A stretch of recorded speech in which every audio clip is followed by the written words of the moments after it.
ओम गुरुवे नमः. सुगवेच्या सर्व सदस्यांना माझे आशीर्वाद. काल आपण 13व्या अध्यायाला सुरुवात केली होती आणि या अध्यायाचं नाव होतं मुक्ती रहस्य.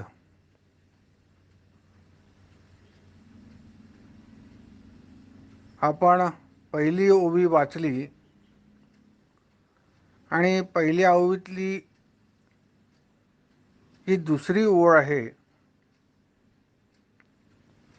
तया योगिया न घडे क्षीण संसाराचा. त्या योग्याला संसाराचा क्षीण घडत नाही.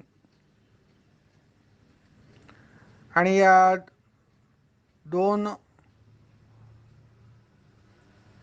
पदांवरती बरंच काही मला बोलावं लागलं आणि वेळ निघून गेली आपली. कारण ही ओवी आहेच तशी महत्त्वाची. ही ओळ विशेषतः तया योगिया न घडे क्षीण संसाराचा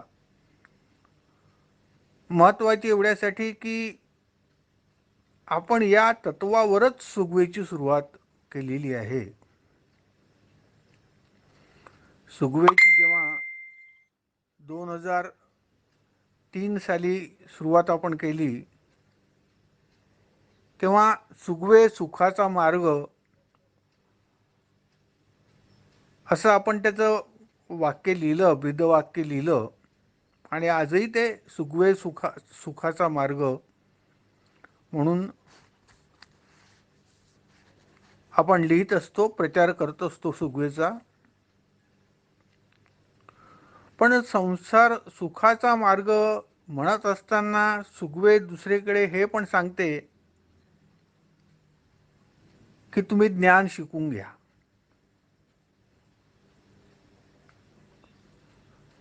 मग हा जो संसाराचा मार्ग आहे, सुखाचा मार्ग आहे, हा काही रानात जाण्याचा मार्ग नाही आहे, वनात जाण्याचा मार्ग नाही आहे.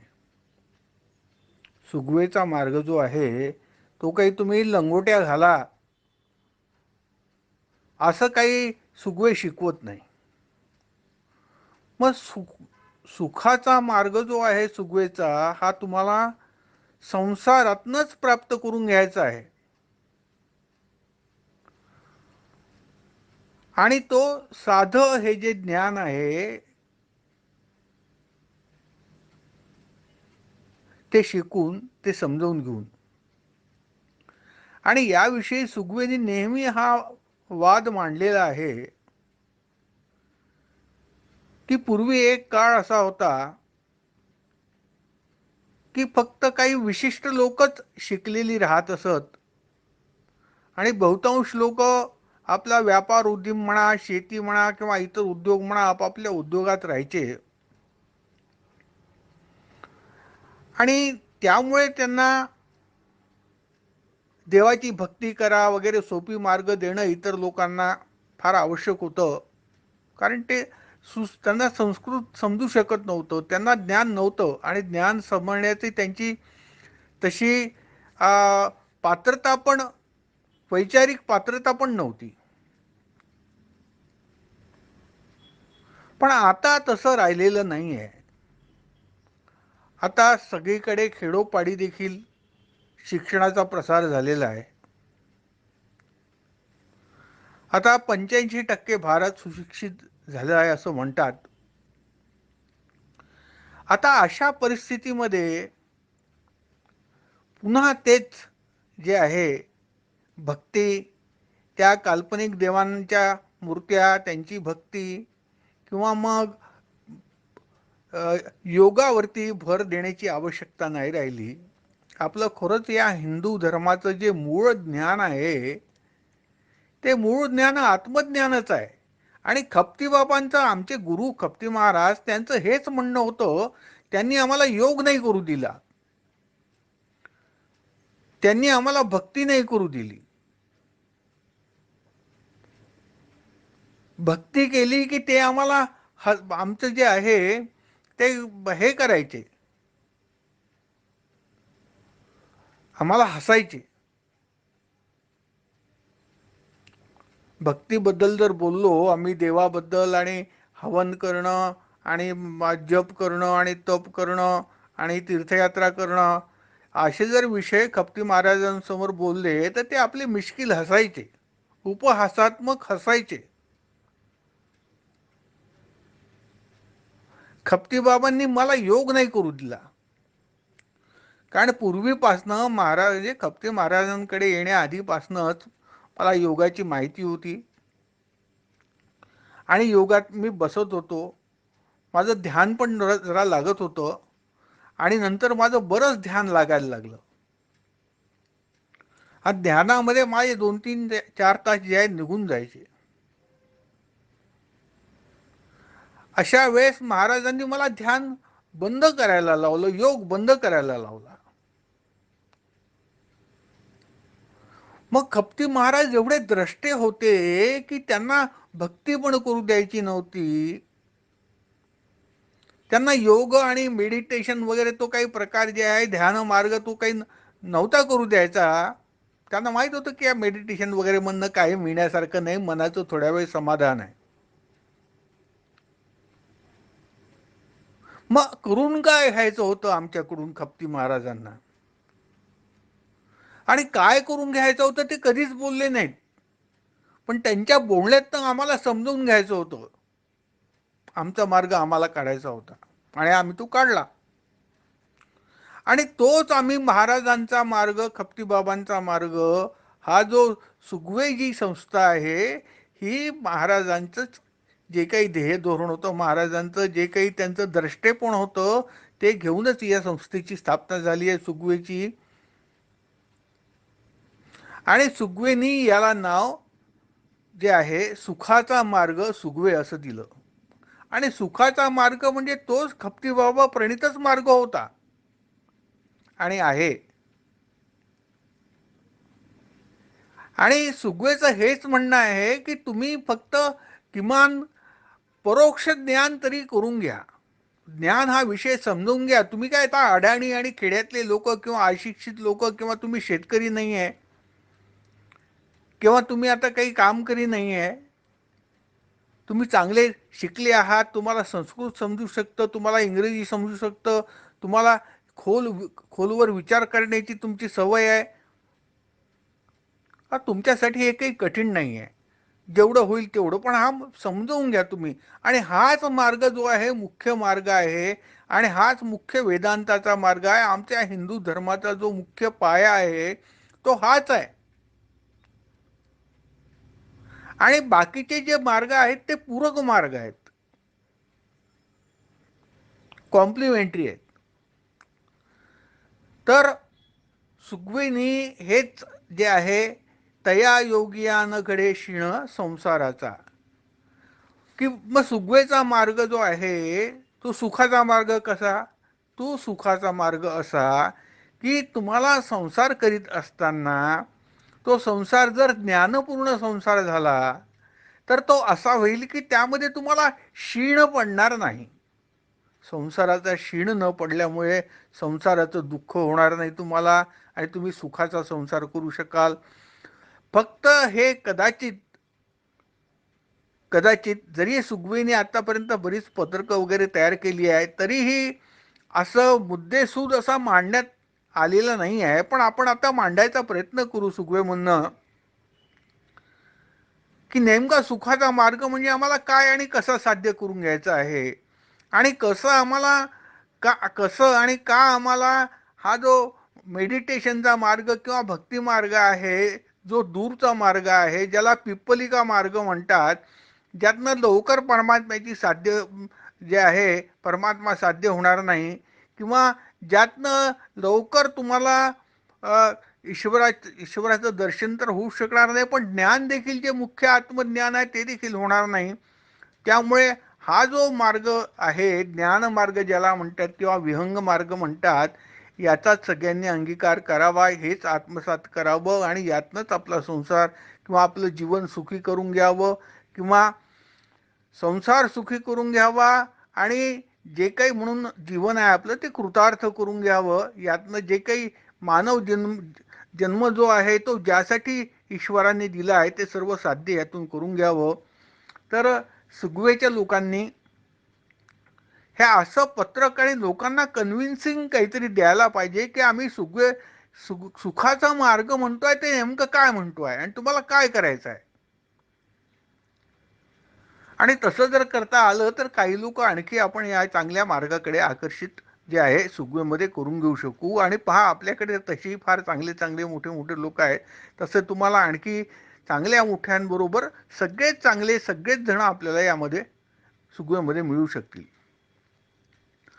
आता इतर लोकांनी किंवा इतर साधू संतांनी, साधू संत म्हणण्यापेक्षा काही लोकांनी जे आपल्या देशाच्या बाहेर गेले, अमेरिकेमध्ये काहीतरी संस्था स्थापन केली किंवा अमेरिकेमधनं भाषणं द्यायला सुरुवात केली हिंदू धर्मावरती, आणि जे वास्तविक स्वतः हिंदू पण नाही आहेत असे काही लोक किंवा अशा अनेक संस्था स्थापन झाल्या.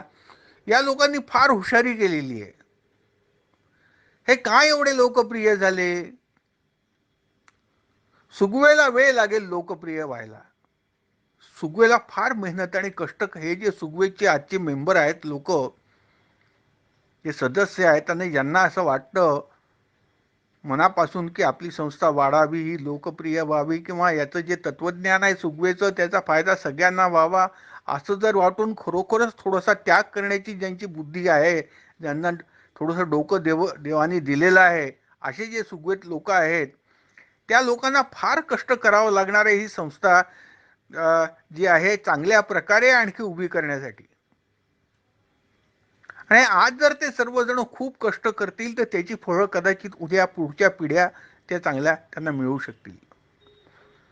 आपण इतरांकडे पाहिलं, इतर संस्थांकडे पाहिलं तर त्या लोकांनी नेहमी ज्ञानाला जे आहे बगलच दिलेली आहे. हा मुख्य जो आमचा हिंदू धर्माचा मार्ग आहे किंवा मुख्य या धरती या भारत भूमीचं जे मूळ आहे, जो पाया आहे, ज्याचं जे जे ज्ञान आहे आता बगलच दिलेली आहे. कारण त्याला जर बगल दिली नसती तर त्यांना ते साध्य झालं नसतं. आता मला त्या लोकांची नावं घ्यायची नाही आहेत, कारण कोणाचं नाव घेण्यामध्ये मला काही रुची नाही आहे. पण हे जे मोठे मोठे नावं जगामध्ये झालेले आहेत आणि त्यांचे मोठे मोठे संप्रदाय आहेत, की काही काही तर संप्रदाय असं म्हणायला लागले की आम्ही हिंदूच नाहीत, इथपर्यंत ज्यांची मजल गेलेली आहे. आणि ज्यांना आपल्या वेदांमध्ये आणि आपल्या पुराणांमध्ये शेकडो कथा असताना हजारोनी कथा आहेत, त्यांची उदाहरणं न देता, त्याचे दृष्टांत न देता केवळ बौद्ध धर्म तो नाहीतर आणखी कोणता तरी ख्रिश्चन धर्म किंवा मग आणखी काय काय काय काय कोणाचं इकडनं तिकडनं ओढून ताणून किंवा काहीतरी वेगळं असं लोकांना तत्वज्ञान मांडायचं. आणि म्हणतात काही लोकांच्या तर जे बाहेर जाऊन ज्यांनी नवीन नवीन आपल्या संस्था काढल्या आणि नवीन नवीन, तर म्हणे काही लोकांच्या महत्वाकांक्षा अशा होत्या की त्यांना प्रतिबुद्ध व्हायचं होतं. प्रतिबद्ध नाही, प्रतिबुद्ध. प्रतिबुद्ध म्हणजे जसे गौतम बुद्ध जे आहे, ज्यांनी वेदांविरुद्ध तत्वज्ञान मांडल्याबरोबर ज्यांना पॉप्युलरिटी मिळाली. कारण जे प्रचलित असतं त्याच्या विरुद्ध जेव्हा कोणी जातं तेव्हा ते लगेच लोकप्रिय होतं, हा सिद्धांतच आहे. आणि जगभर असं काहीतरी क्रांतिकारक जे एका धर्माचं नाही अनेक धर्माचं मिसळून काहीतरी आणि नक्की काहीतरी काय आहे त्याचीही तेही लोकांना कळणार नाही असं मांडून आणि आपण फार मोठं दर्शवून आपण अगदी गौतम बुद्धाच्या बरोबर आहोत, त्याचं जसं तत्वज्ञान तसं माझं देखील आहे असं दाखवण्याचा प्रयत्न करणारे देखील बाहेर गेलेले काही असे मोठमोठी नावं आहेत की जे स्वतःला संत म्हणून घ्यायचे आणि इथे भारतात येऊन शेवटी फार दुर्दैवी मरण त्यांचं झालेलं आहे. आता पहा, मला असं म्हणायचं नाही आहे एखाद्या संस्थेला किंवा एखाद्या संताला पब्लिसिटी मिळणं, लोकप्रियता मिळणं हे खरोखरच त्याचं भाग्यच आहे. मी नेहमी उदाहरण देत असतो की तुम्ही पाहाल तर गोंदवलेकर महाराजांना याची एवढी या महाराष्ट्रात प्रसिद्धी आहे, एवढे गोंदवलेकर महाराजांचे भक्त आहे, एवढं मोठं साम्राज्य आहे त्यांचं तिथे, आणि तिथे त्यांच्या याच्यावरती जाऊन समाधीवर जाऊन लोक बावळटासारखे मंत्र घेत असतात गोंदवलेकर महाराज नसताना, आणि सांगतात जगाला की गोंदवलेकर महाराजांचा मंत्र आमचा आहे म्हणून. का असो त्यांच्या पद्धती आहेत. पण गोंदवलेकर महाराजांचे जे गुरु होते ते आपल्या विदर्भातल्या उमरखेडला राहत होते. आता ते तर केवढे फार थोर होते, त्यांचं नाव काय आता मला आठवत नाही, तर फार थोर होते ते. आणि त्यांचे ग्रह मात्र असे होते की त्यांना काही, ते त्यांचा मृत्यू देखील असा झाला की 4 लोक तिथे जमले नाहीत असा त्यांचा मृत्यू झाला, अशी त्यांची समाधी झाली की ज्यांचं जे जे स्वतः जे आहेत ते ईश्वरमय होऊन गेले होते, ईश्वर स्वरूप होऊन गेले होते. किंवा ज्योतिष्याप्रमाणे सांगायचं झालं की असे ते गुरु की ज्या गुरूंचं चौथं स्थान आणि सूर्य जर प्रबल असला आणि चौथं स्थान बली असलं तर अशा गुरूंची फार लवकर पब्लिसिटी होते. मग ते गुरु सामान्य असो, ते ज्ञानी असो का अज्ञानी असो, आणि त्यांना भरपूर पैसाही मिळतो. पण ज्या गुरूंचं तसं नाही आहे, फार थोर गुरु आहेत, ईश्वरतुल्य गुरु आहेत, पोचलेले आहेत, सिद्ध आहेत, आत्मज्ञानी आहेत, असे गुरु, त्यांचं तुकाई महाराज नाव त्यांचं, गोंदवलकर महाराजांचे गुरु तुकाई महाराज फार श्रेष्ठ होते. ते आत्मज्ञानी होते, पोचलेले सिद्ध पुरुष, सिद्ध संत होते. पण त्यांच्या समाधीला कोण जातं तिथे? 4 लोक नमस्कार करायला जात नाहीत, किंवा जात असतील तर माहीत नाही. तर हे जे काही प्राप्त होतं हे त्या एकेकाचं प्रारब्ध आहे, एकेका संताचं प्रारब्ध आहे. कोणत्या संताला किती पब्लिसिटी मिळावी आणि किती लोकप्रियता मिळावी, किती फॉलोईंग मिळावं, त्याचं सगळं ते हे केवढं मोठं व्हावं कार्य, ते सगळं त्याच्या प्रारब्धावरती आहे. आणि संत खपटी महाराजांसारखे थोर संत आपल्या याच्यामध्ये विदर्भामध्ये होऊन गेले. आता त्यांची तुलना जर तुम्ही केली तर गाडगे महाराजांच्या तुलनामध्ये गाडगे महाराज आणि तुकडोजी महाराज म्हणा की इतर संतांच्या तुलनेमध्ये खपटी बाबांचा कोणी असा फार जास्ती गवगवा झाला नाही कुठे.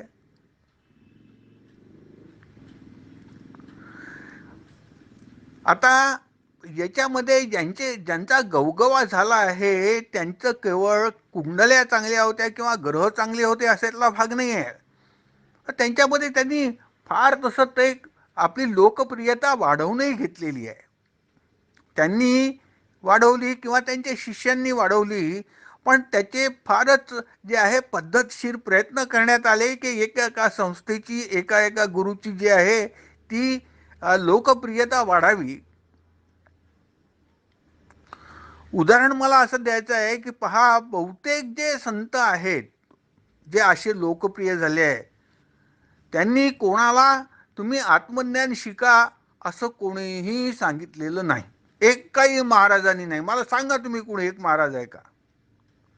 1-2 संप्रदाय जर सोडले, एक तुमचा रामकृष्ण परमहंसांचा किंवा विवेक रामकृष्ण मिशन जर सोडलं, किंवा चिन्मय मिशन जर सोडलं, किंवा 1-2 अशा चांगल्या संस्था आहेत छोट्या छोट्या, त्या जर सोडल्या तर कोणत्याही एका मोठमोठी यांची नावं आहे, रविशंकर नाव आहे, कोणी ओशो नाव आहे, तर फोशो आहे, काय काय असतील, त्या कोणीही तुम्ही ब्रह्मज्ञान शिका आणि आपले उपनिषद सर्वात श्रेष्ठ भारतीयांचे असं सांगणारं कोणी आहे का संत?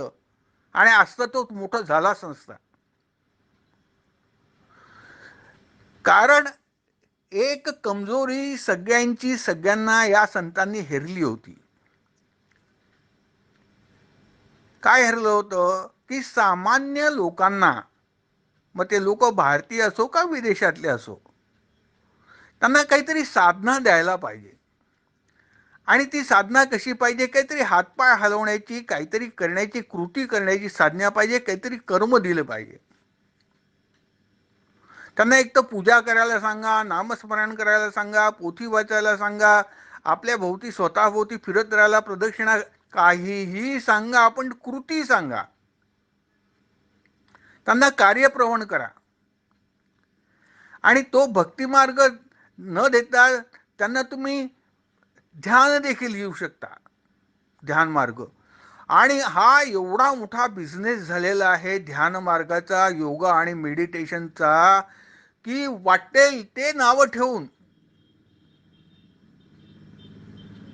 त्या योगाला वाटेल ते नावं ठेवून ते योग अक्षरशः विकल्या जातात. पहा ना, कोणत्या साधू संतांनी भक्ती किंवा योग सोडून ज्ञान, तुम्ही ज्ञान शिका असं कोणत्या साधूंनी सांगितलं, कोणत्या संतांनी सांगितलं?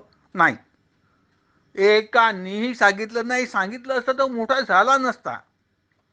आणि हे देखील जे मेडिटेशन आणि योगा शिकवतात, यापैकी जो अष्टांग योग शिकवतात, यम नियम आसन प्राणायाम प्रत्याहार ध्यान धारणा समाधी, आता या अष्टांग योगापैकी पहिली दोन अंग कधीही सांगत नाही.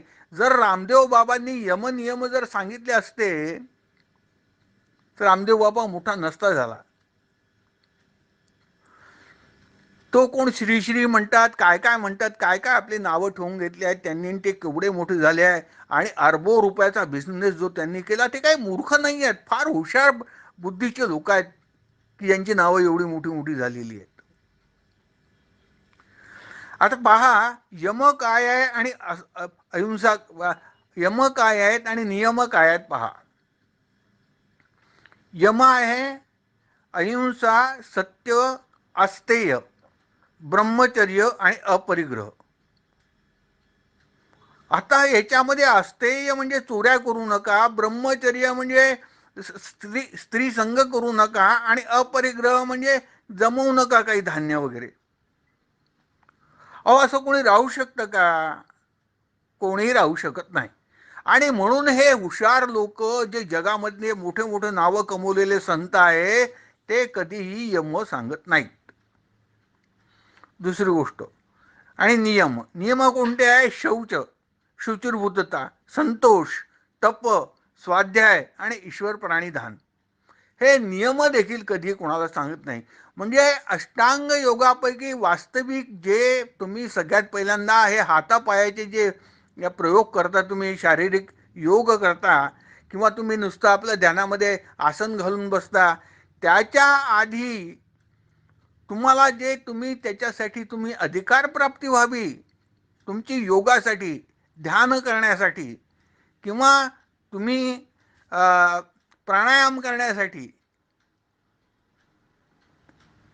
किंवा तुम्ही शारीरिक योग कोणतेही करण्यासाठी, त्याच्यासाठी यम आणि नियम पाळून जे तुम्ही अधिकार प्राप्ती करून घ्यायला पाहिजे, ती काही कधी कोणी सांगत नाही.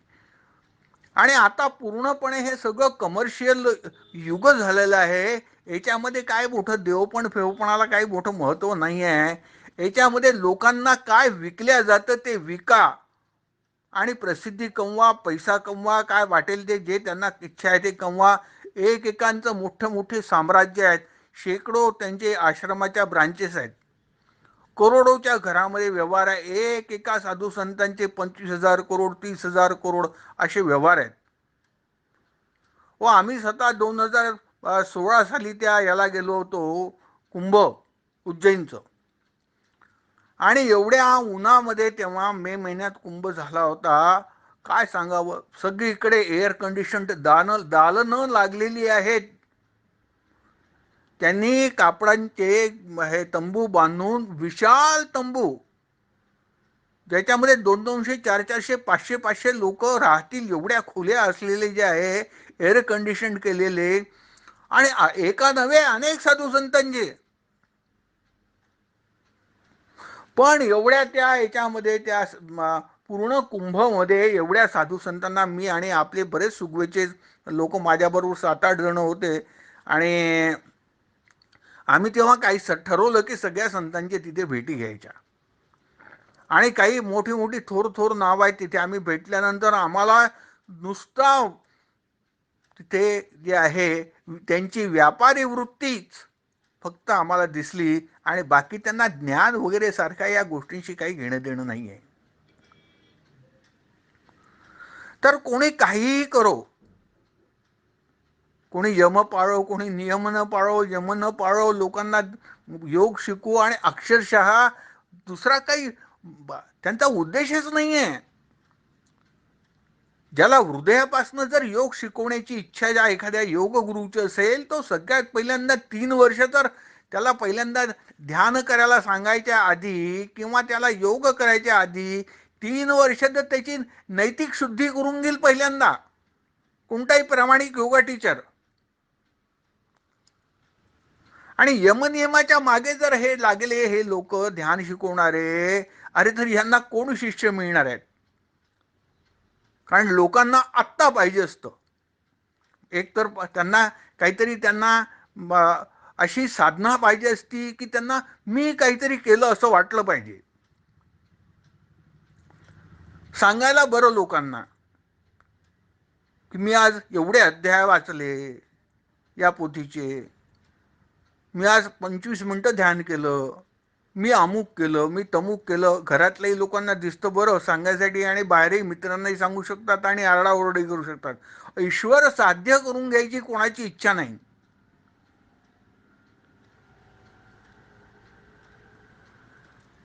आणि मला देखील पुष्कळ जण लिहितात असं की ठीक आहे, मग आम्ही जे आहे ते तुम्हाला फॉलो करू, मग आम्हाला किती दिवसात अनुभव यायला लागतील ते पहिले सांगा. मी त्यांना सांगतो अनुभव काही नाही, काय गॅरंटी नाही.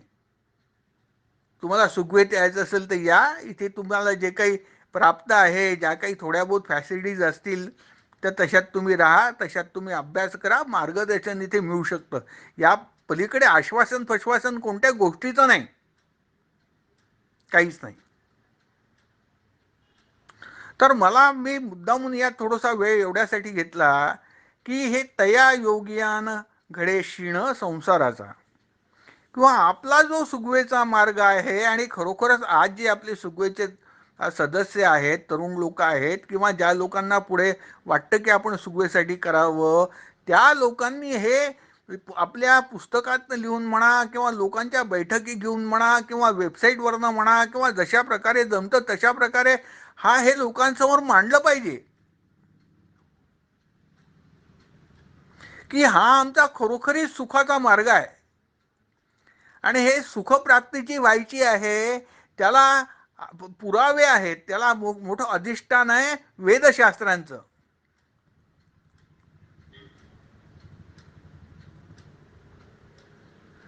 तर असं ते योगशास्त्राचं आपल्या असं ते शास्त्रांचं आणि वेदांचं आणि उपनिषदांचं जे आहे अधिष्ठान घेऊन या सुगवेची सुरुवात झालेली आहे. आणि जे तरती शोक आत्मवित म्हटलं आहे की हे वेदांचं वाक्य आहे की तुमचं दुःख नष्ट होणार नाही जोपर्यंत तुम्ही आत्मवित होणार नाही, आत्मज्ञान तुम्हाला होणार नाही. त्याशिवाय तुमचे दुःख आहेतच, तुम्ही योगा करा का रोगा करा. आणि म्हणून आत्मज्ञान शिकलं पाहिजे असं आमच्या वेदांनी सांगितलं आहे, असं आमच्या शास्त्रांनी सांगितलं, पूर्वजांनी ऋषीमुनींनी सांगितलं आणि आमच्या गुरूंनी देखील आम्हाला खप्तीबाबांनी हे शिकवलेलं आहे आमच्या. आणि म्हणूनच आपण हेच त्यांच्या पावलावर पाऊल ठेवून त्यांनी दाखवलेला मार्ग पुढे नेतो आहे सुगवे या नावाने.